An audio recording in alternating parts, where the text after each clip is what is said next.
नमस्कार दोस्तों, मैं अपने सरगुजा ज़िले के सभी संविदा मित्रों को आज दिनांक 18 दिसंबर 2023 समय 2 बजे एक छोटी सी मीटिंग के लिए बुलाया था।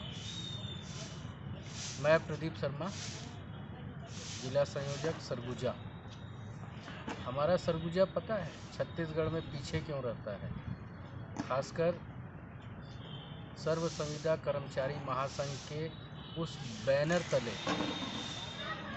इसलिए पीछे रहता है क्योंकि हमारे जो सरगुजा के कर्मठ संविदा मित्र जो हैं हमारे, वो निष्क्रिय हैं।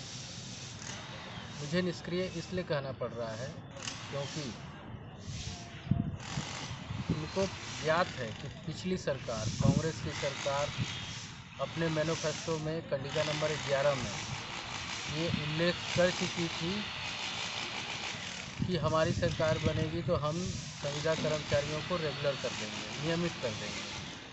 लेकिन 5 साल बीत गई, सरकार हार गई, चली गई, विदाई हो गया।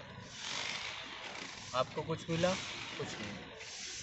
आप 21 दिन का संविदा कर्मचारी हड़ताल किए थे तूता ग्राउंड, रायपुर के तूता ग्राउंड में आप सभी ने 21 दिन का हड़ताल किया था।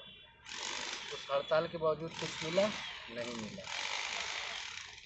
अब जब नई सरकार बनी है, उससे हमें एक उम्मीद जगी है और आज हम जिला संयोजक होने के नाते सभी ग्रुपों में, सरगुजा के सभी वर्ग से ये मैसेज फॉरवर्ड किया गया था कि आप सभी की उपस्थिति गांधी स्टेडियम अंबिकापुर दिन सोमवार समय 2 बजे तारीख 18/12/2023 को एक छोटी सी मीटिंग रखी गई थी संविदा कर्मचारी के भविष्य के लिए आगामी रणनीति तैयार करने के लिए। लेकिन आप सभी की उदासीनता इस बात को दर्शाती है कि आप सभी जो हैं वो निष्क्रिय हो चुके हैं।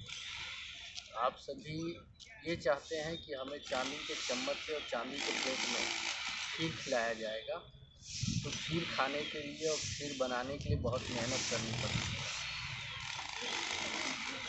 जितनी मेहनत लगती है उतनी मेहनत इसमें भी लगती है।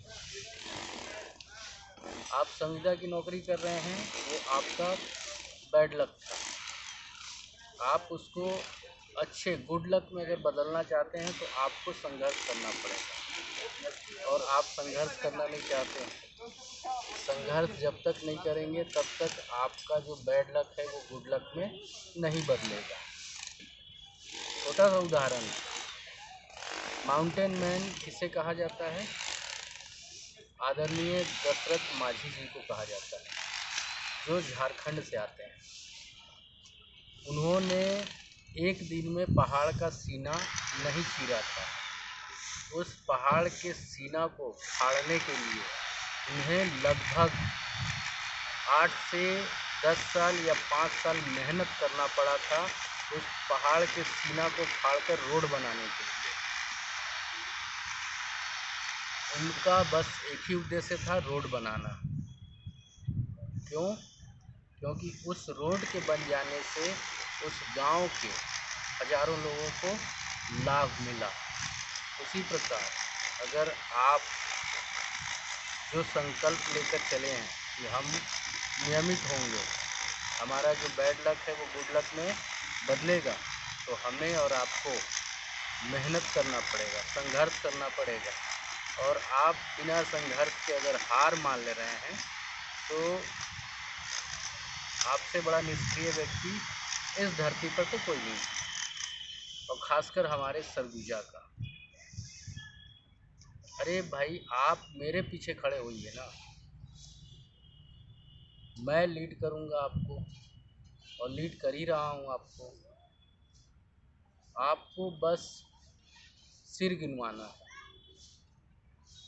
आप मेरे पीछे खड़े होइए, मैं आपके आगे खड़ा रहूँगा। उसमें भी आप तैयार नहीं हैं।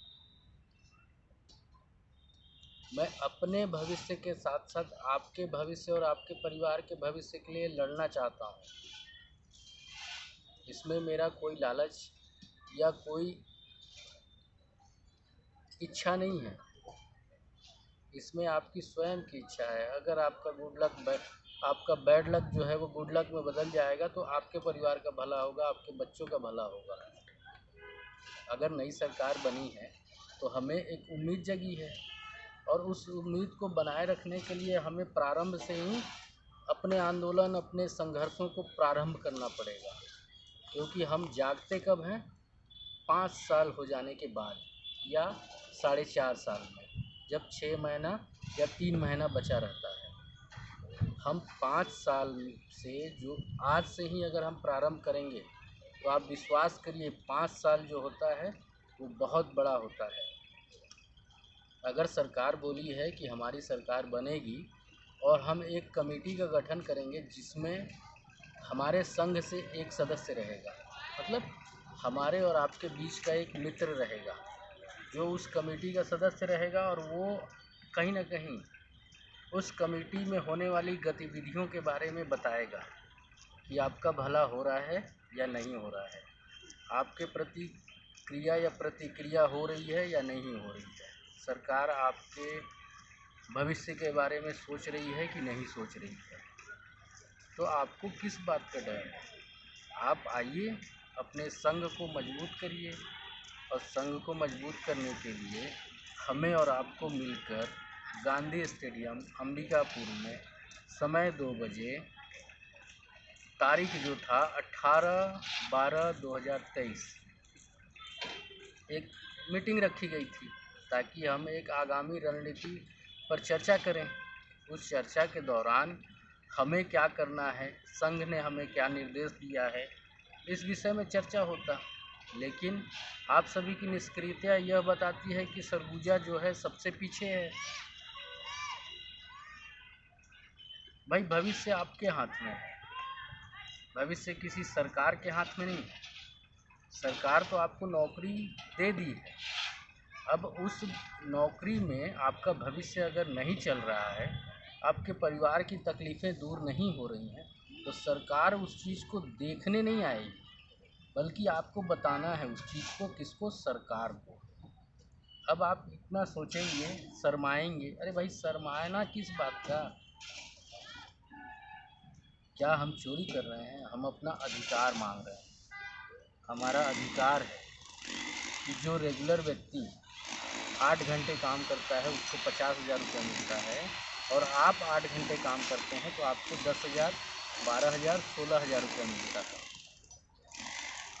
हम अपने परिवार के स्तर को सुधारना चाहते हैं, बच्चों के भविष्य को सुधारना चाहते हैं, तो इसमें शर्म किस बात का? मैं इतना ही कहूँगा कि आपकी निष्क्रियता कहीं ना कहीं आपके और आपके परिवार पर बहुत भारी पड़ने वाली है। धन्यवाद। जय हिंद, जय छत्तीसगढ़।